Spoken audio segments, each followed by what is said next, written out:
যদিও ৰাইজ 2024 যিটো নিৰ্বাচন, এই নিৰ্বাচনটো আমাৰ জীৱনৰ আটাইতকৈ গুৰুত্বপূৰ্ণ আৰু আটাইতকৈ জটিল নিৰ্বাচন। 1947 চনৰ পাছৰ পৰা আমি যিমান ভোটদান কৰিলোঁ,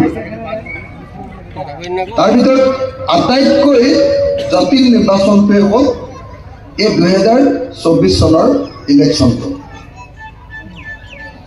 তাৰ কাৰণটো কি?